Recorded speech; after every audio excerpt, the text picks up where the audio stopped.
അതുകൊണ്ട് പെണ്ണിനെ ഒഴിയുകയും എന്നിട്ട് ആ തേങ്ങ കൊണ്ട് മുട്ടറുക്കുകയും ഒക്കെ ചെയ്യുന്ന രംഗങ്ങളും നിലവിളക്ക് കൊളുത്തുന്ന രംഗങ്ങളുമൊക്കെ നിങ്ങൾക്ക് കേരളത്തിലെ പല മഖ്ബറകളിലും കാണാം. അതാ ഞാൻ നിങ്ങളോട് ചോദിച്ചത്, അത് മദീനത്ത് നിങ്ങൾക്ക് കാണിക്കാൻ പറ്റുമോ? ഇത് ഇസ്ലാമിന്റെ നിയമമല്ലേ? അത് റസൂലുള്ള വിരോധിച്ച സംഗതിയല്ലേ? നിങ്ങൾക്ക് കാണണോ ഈ ദർഗകളിലൊക്കെ നടക്കുന്ന ഏർപ്പാടുകൾ? ഇത് ശപിക്കപ്പെട്ട ഏർപ്പാടല്ലേ? നിങ്ങൾ ശ്രദ്ധിച്ചു നോക്കിക്കോളൂ, ഒന്ന് കണ്ട് മനസ്സിലാക്കിക്കോളൂ.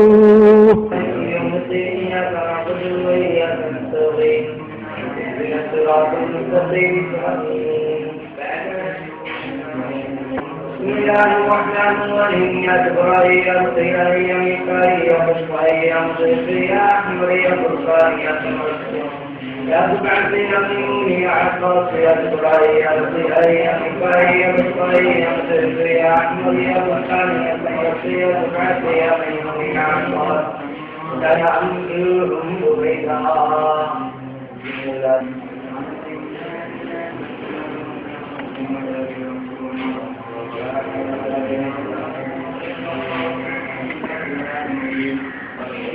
بسم الله الرحمن الرحيم. قل هو الله احد الله الصمد لم يلد ولم يولد ولم يكن له كفوا احد. بسم الله الرحمن الرحيم. തേങ്ങ പൊട്ടാൻ പോവാണ്. എടിച്ചോളി ഒഴിഞ്ഞ തേങ്ങ പൊട്ടാൻ പോവാണ്.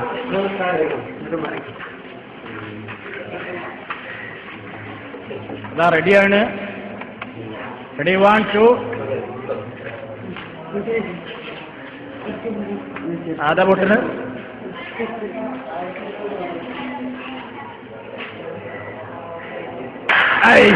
പൊട്ടി.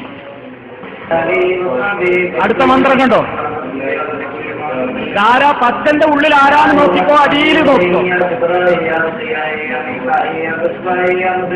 കൈയടിക്കരുത്, കൈയടിക്കരുത്. يا جبرائيل يا رفيعي يا ميكائي يا بشقائي يا مدعي يا أحمد يا بركاني يا كمرتي يا سبعتي يا مين. بسم الله الرحمن الرحيم.